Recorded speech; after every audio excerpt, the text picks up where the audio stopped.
we graduates spent the past year in the ADSN nursing program. The A in ADSN stands for accelerated, not abbreviated. The BSN in ADSN stands for Brent, Steve, and Norda. That's me. That's not right, friend. BSN stands for Bachelor of Science in Nursing. Thank you all very much for coming to the pinning ceremony today, and thanks to Aaron and the pinning committee for putting this event together. My name is Amy, and my husband Brent and I went through this ABSN program together. I believe we're the first married couple at Samuel Mary University to do so. Well,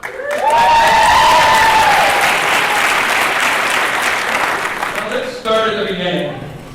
In about 300 BC. Let's skip ancient. Okay. More recently, in 1877, America's first nursing school graduate was Linda Richards. Nursing was her second career, and she was taught by Florence Nightingale in an accelerated, not abbreviated course. Sound familiar? Yeah, but let's talk about our cohort. I remember back at orientation a year ago, we had an icebreaker to meet our fellow students. Among the introductions were Christian, who was an MMA cage fighter, Tom, who had been a paramedic for 10 plus years, Ross, who had pulled a bullet-riddled body out of a car, and Jay, who had been in the Army for the past 15 years. I turned to Brent and said, I think we've made a horrible mistake. In that first meeting, we saw a wide range of backgrounds, social and political views, and ages. From kiddies too young to know all the lyrics to Gilligan's Island, to grandparents too old to know the lyrics to any song by Topic Shacker. Tupac Shakur. Yeah, Tupac Shakur, great band. The social side of nursing school, forming friendships with my classmates, while Brent enjoyed the academics, studying all the time. Our cohort has become close, and we've supported, helped, and encouraged each other throughout the year.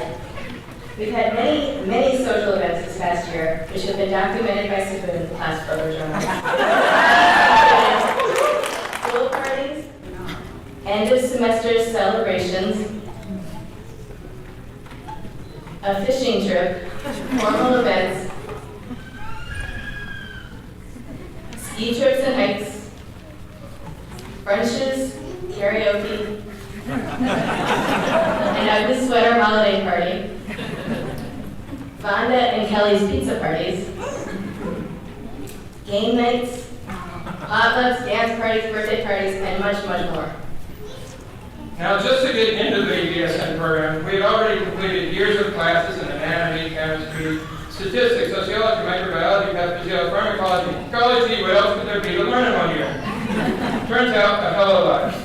As a soon-to-be ex-president recently said, who knew healthcare could be so complicated?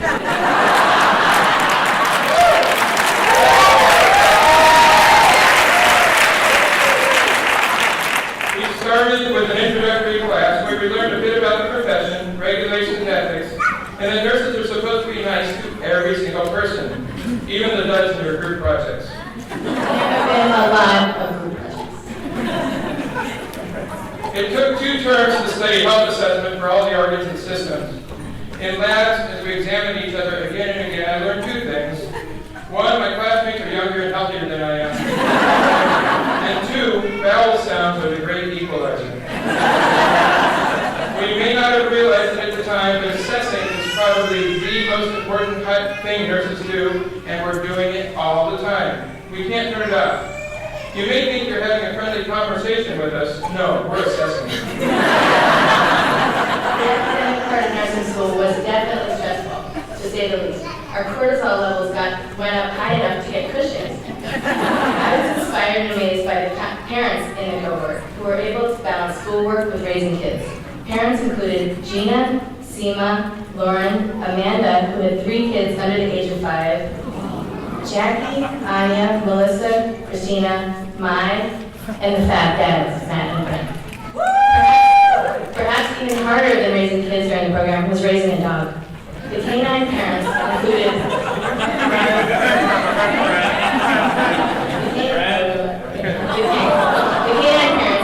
Wanda, Yoko, Aaron Downey, Courtney, Corey, Jessica, Vonda, Saboon, Christian, Morgan and her new little puppy, Allison, Kristen, Jackie, Terry, and me and Brent.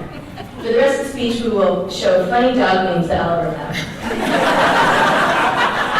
Let's get back to academics. In adult care, MCA 1, we learned about sickle cell, and in MCA 2, we learned everything else. Almost as soon as we tried a procedure on a mannequin, we were doing it in a hospital on a real human, doing our best not to look as panicked as we felt. Yes, ma'am, I've inserted a lot of cold catheters on a mannequin. In clinical care, aka 1,000 ways to die really fast, sadly, even a few mannequins didn't pull through. Professor McAdam put so much information into her lectures that we recorded and listened to them while driving, running, at the gym, or making dinner. We played them over and over. We even figured out how to play them at double speed, which made Professor McAdam sound somewhere between an auctioneer and a really smart chipmunk. In addition to classes, clinicals, labs, and simulation, many in the cohort work part-time during school, including Michelle, Joseph, Ross, Saboon, Gabby, Tom, Oliver, Aaron Downey, Courtney, Melody, Cameron, and Vonda, who was able to keep her business afloat. And many in the cohort volunteered as well, including Ryan, Charles, Serena, Jay, Terry, Gabby, and Wanda. Some organized volunteer opportunities for the class, including Gabby, who spearheaded volunteer days at Night Share, Jessica, who organized multiple volunteer days at the Alameda County Food Bank, Cameron and Claire, who organized Narcan trainings, and Charles, who taught the class how to meditate and find our third eye.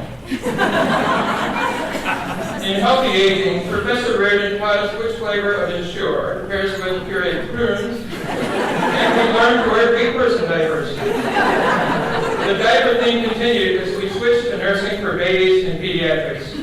In the hospitals, we stopped performing so many skills on the young patients, but we were allowed to do assessments and to clean up poop. Assessing and cleaning poop are the constants in all areas of nursing. In maternity, where most of us were fortunate enough to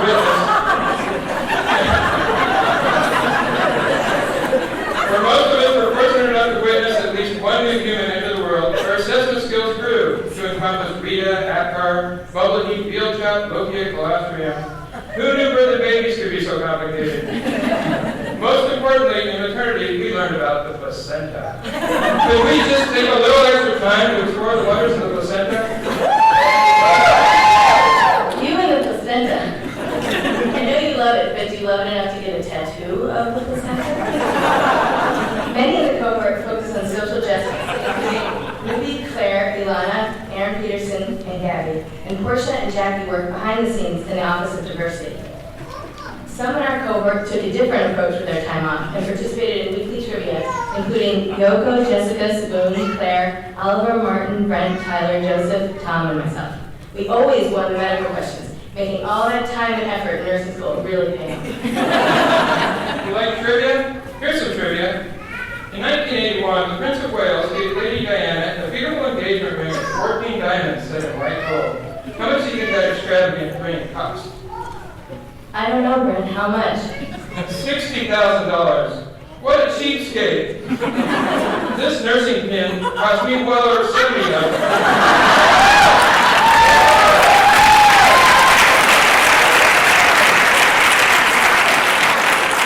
In this program, not just our debt has grown, we started as 47 students and grew to 49 students, adding Amanda and Matt. Personally, I grew by at least 15 pounds. Unlike me and Brent, many were able to maintain physical fitness throughout the year, including Ryan, Kati and her triathlons, Corey, Christina with CrossFit, Courtney, Saboon, Melody with P2P, and Jay. And during the year, there were many dance parties as well. Allison organized a line dancing bull riding night with Seema, Gabby, Morgan, Kristen, Clare, Melody, Aaron, Peterson, Yoko, Oliver, Melissa, and Wanda.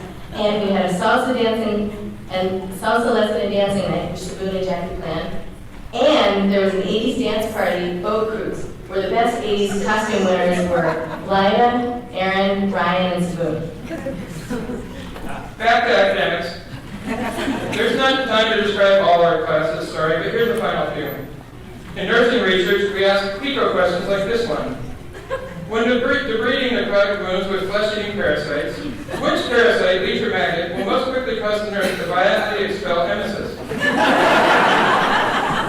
In community health, we learn not so much to care for the underprivileged, but to care about the underprivileged. Also, we learn to make collages.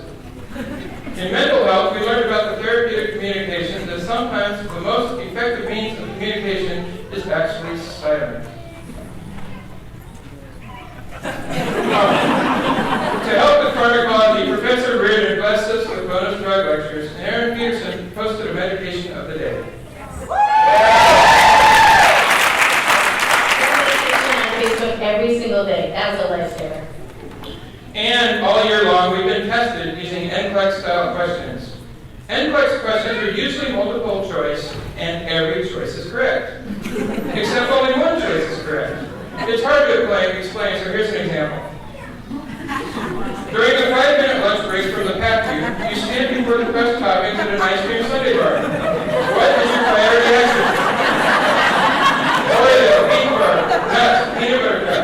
Peanut butter cup! Not enough evidence. Decide quickly, a line is forming, your ice cream is melting, and if you make the wrong choice, someone may die. Quick, what's the primary reaction? We've actually practiced so many thousands of NCLEX questions this year that we can do them with our eyes closed. Literally, that's the secret. Just close your eyes and pick something. Yes, I'm not going to miss those questions one bit. This past month, members in the audience may have noticed their loved ones being a touch irritable. Well, we've been completing preceptorships, which is just like real nursing, except you don't get paid, and you have to squeeze 120 hours of this into the final few weeks of classes, completing assignments and group projects, and taking comprehensive 4-hour exit exams. Let's not forget our class reps. Claire and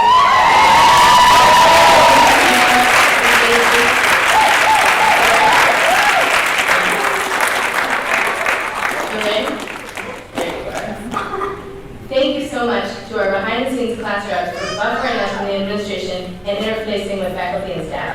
This year would have been even more stressful had we not had Claire, Ruby, and Brent advocating for us. And thank you to Brent for his homepage with shared resources, due dates, class plans, locations,